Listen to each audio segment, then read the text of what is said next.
Hey everybody, welcome to Klaus to the Heart here on YouTube.com. I am Jason Klaus. Thank you so much for taking time out of your day to watch the show. If you haven't done so already, hit the subscribe button and get notified each and every time a new episode drops. So we're coming off of a pretty banner week for the show, and for me personally.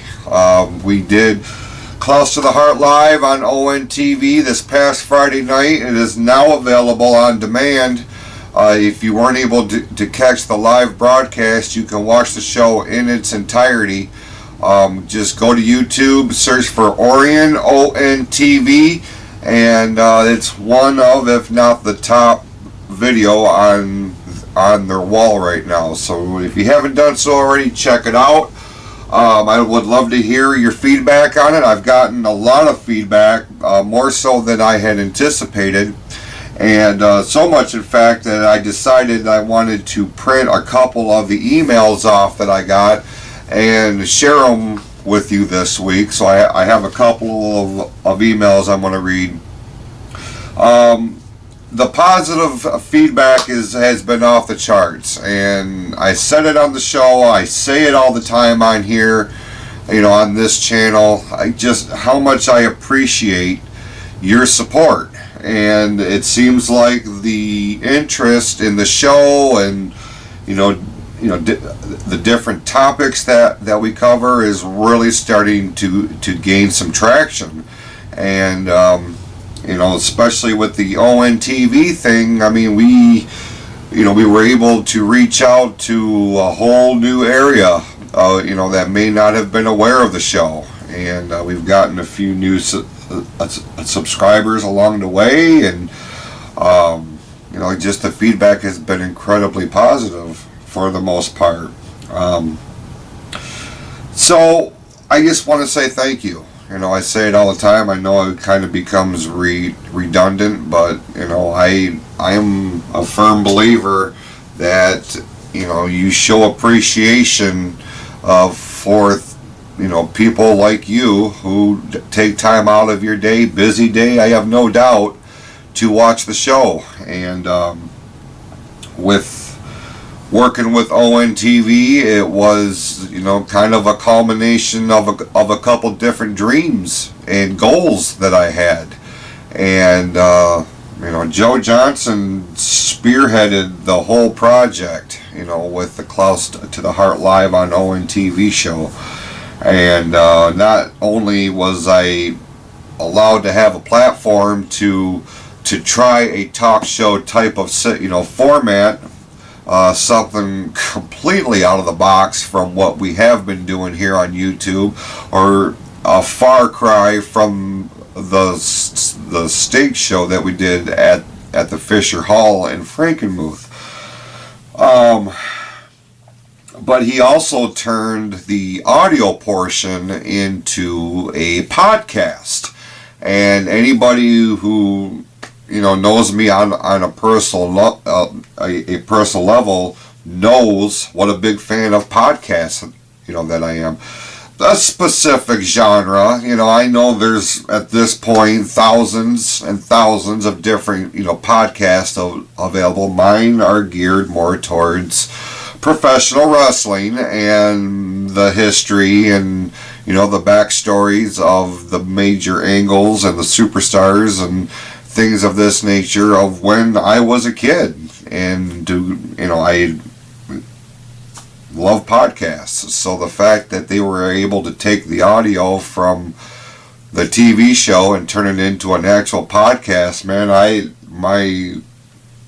was giggling. It was a pretty cool accomplishment, and it's something that really means the world to me. And if nothing else, it just goes to show that if you're willing to roll the dice on yourself, if you get tired of waiting for those doors of opportunity to open, you create your own opportunities. I mean, the worst that can be said is no.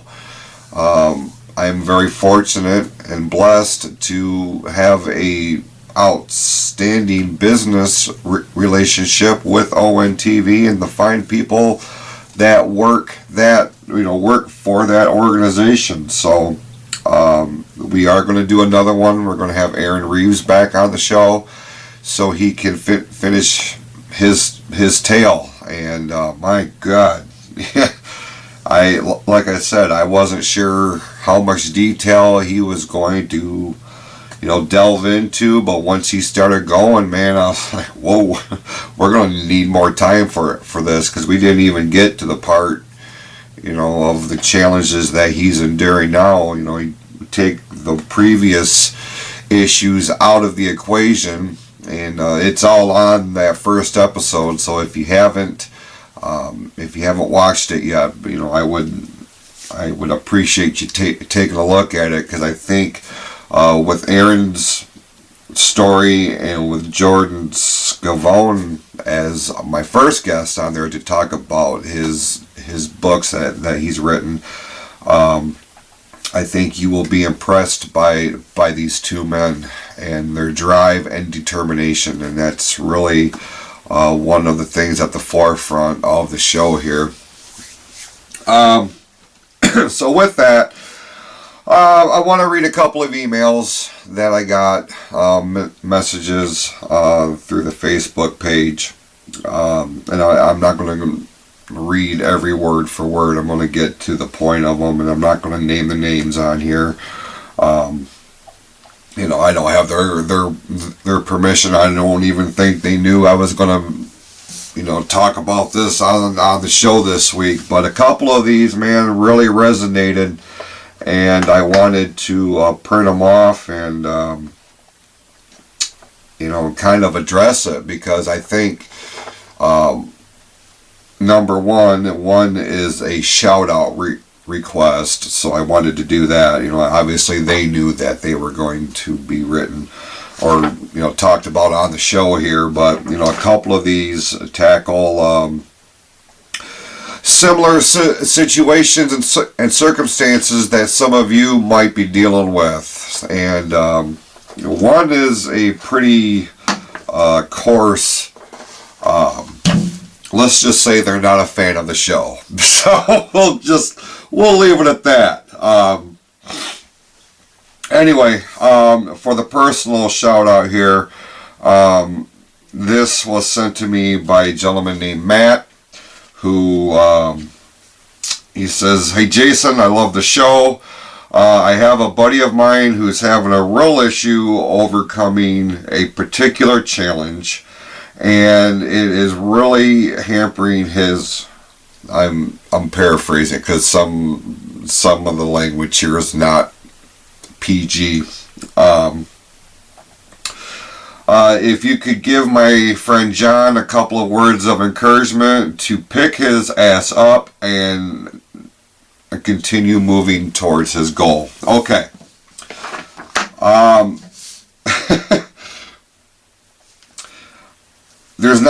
just going to go with what the information that I have here, and what I would say is, John, hey man, look, I don't really know what goal it is that you're working towards, but apparently your buddy here has watched enough of my shows to think that I can make some sort of a difference. So let me just say this.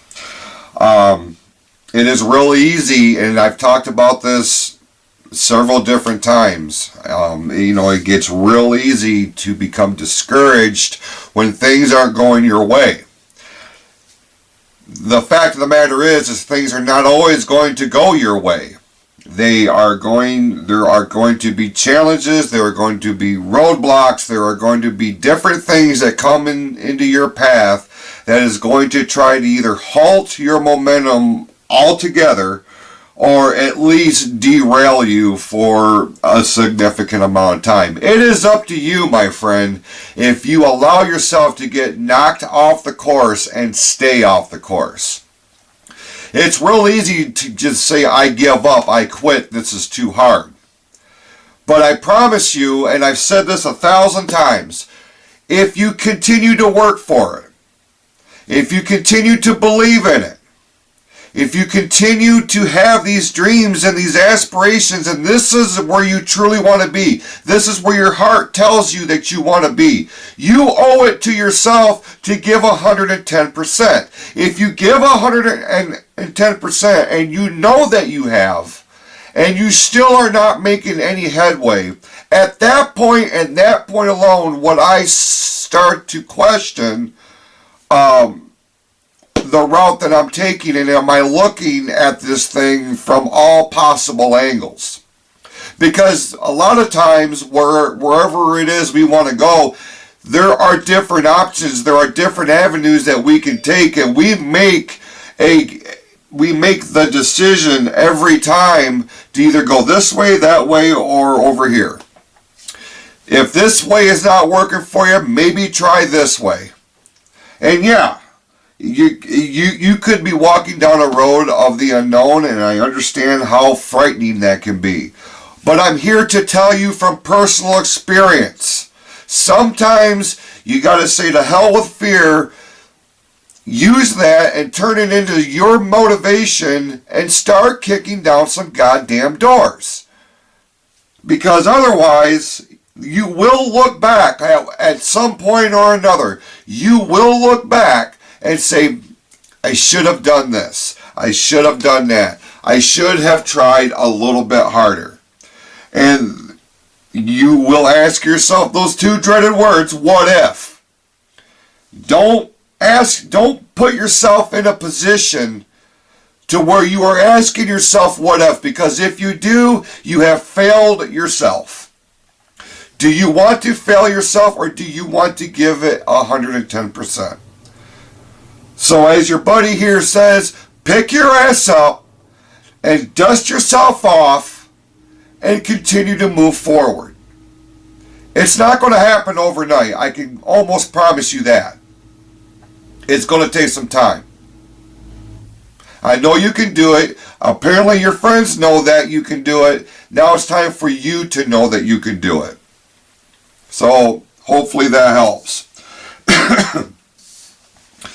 Got another one here.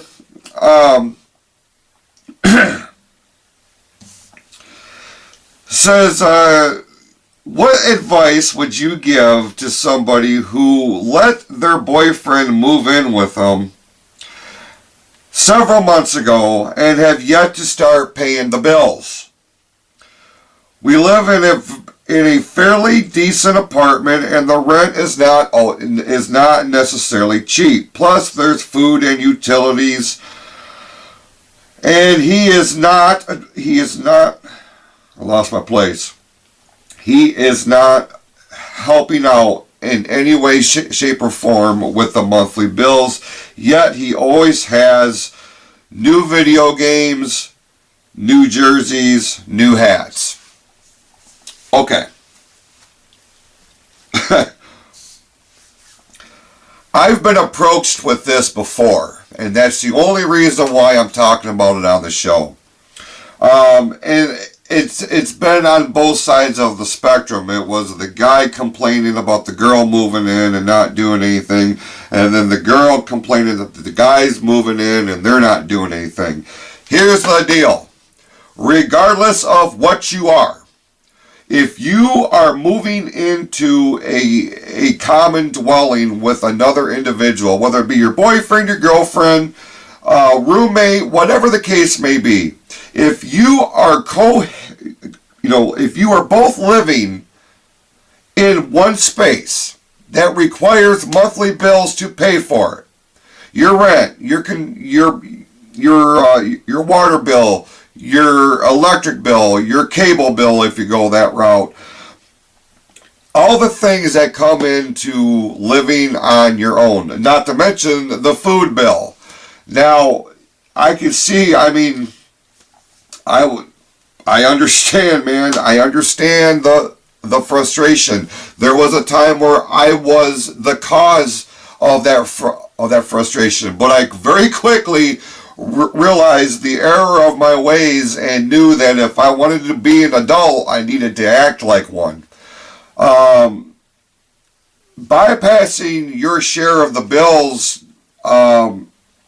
in favor of buying some sort of non-essential item, your hats, your jerseys, your video games, your DVDs, your whatever the case may be, shoes, whatever, makeup, hair ties, going to get your hair done, your nails done. You blow $250 on a day at the spa, but you've got a half-empty carton of milk and 3 apples, and no one person cannot foot the bill for everything. If they're on their own, that's one thing. But when you start getting into roommates and things of this nature, hey, at that point when you move your stuff in, and that first night that you are staying the night there as a co-occupant, that was the word I was trying to say earlier, your your priorities need to change. It can't be a one-sided thing. And generally speaking, nobody... Now, with that being said, if somebody if you are in a bad situation and somebody offers you the opportunity to come crash at their place until you get back up on your feet, that's one thing. But you cannot take advantage of the situation. If you are crossing month 7, 8, and 9 and you have not done anything to contribute to the monthly bills, food, and everything else that goes with it, you start approaching that line, that label of a freeloader. And, nobody's got time for that. Unless you have a part in making that individual, i.e. your child or children, there really is no excuse for a long-term situation where it's one person paying for all the bills and all the food and everything else that goes with co-occupying an apartment, mobile home, house, whatever the case may be. So hopefully that sheds some light on something. And a lot of it, folks, is common sense. It's common sense. At no point have I ever, at least that I've tried, I've never tried to present myself as somebody who has a degree in psychology or sociology or anything else like that. I have not stepped foot in a college. I mentioned that in one of the first episodes of the show. I am not an expert on anything. But what I try to do most of the time is I try to look at things with a sense of reality and common sense.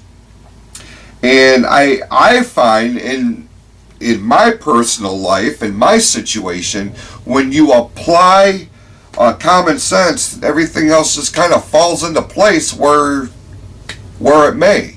We may not always agree with it. We may not always get our way, but it unclutters a lot of crap. And life doesn't have, not every aspect of life has to be that damn complicated. It's just, it all depends on how complicated you make it. So I got this one here, and this is a minority as far as the kind of feedback that I have gotten, especially since the Fisher Hall show and the Owen TV show. It's not like my inbox is getting flooded or anything like that, but it has generated a little bit of traffic.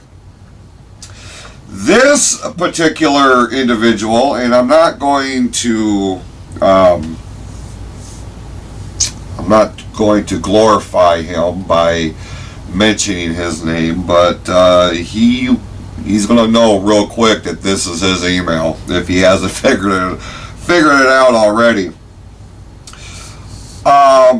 And this is another one where I have to clean up the language, so I'm going to kind of paraphrase here and hit the highlights.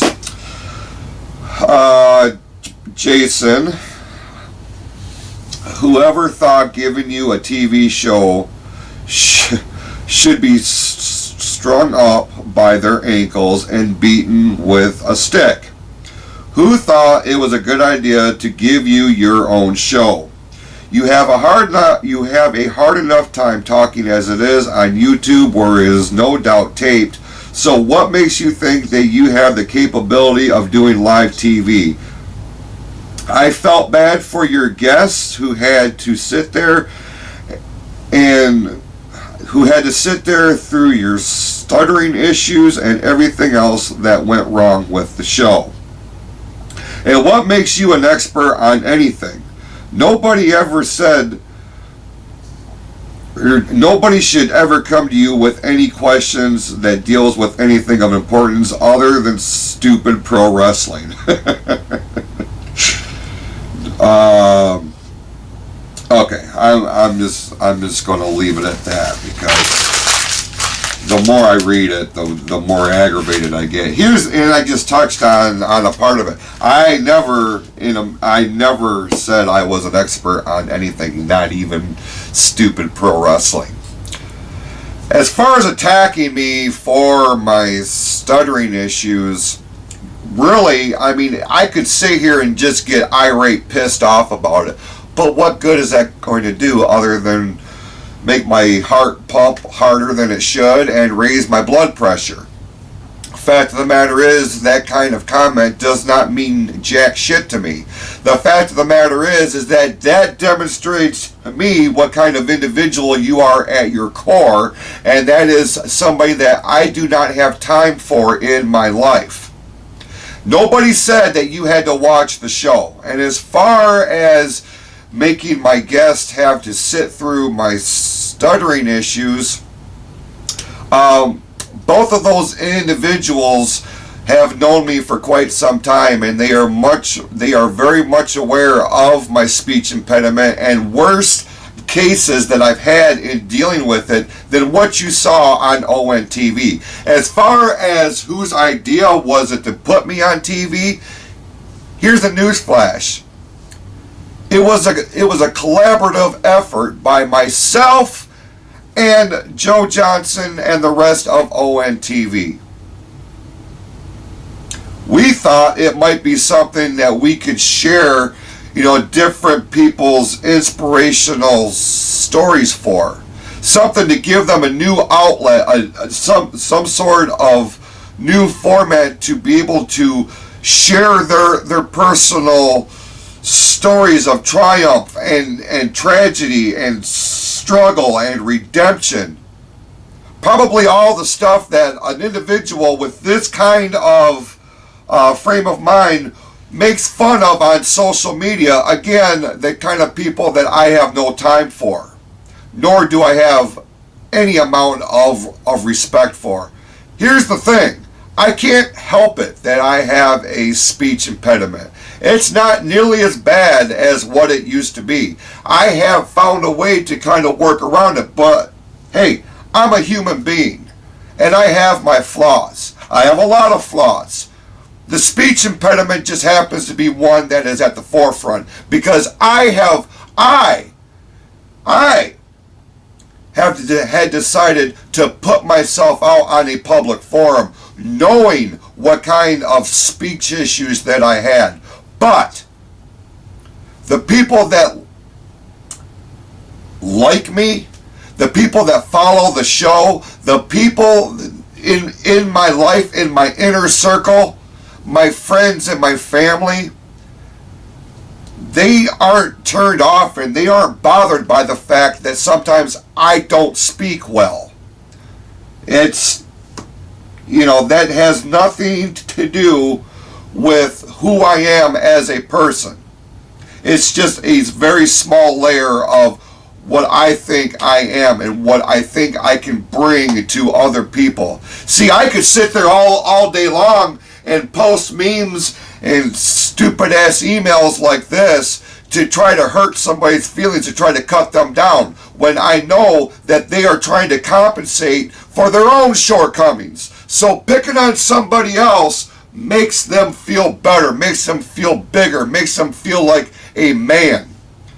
There is nothing manly about bullying anybody.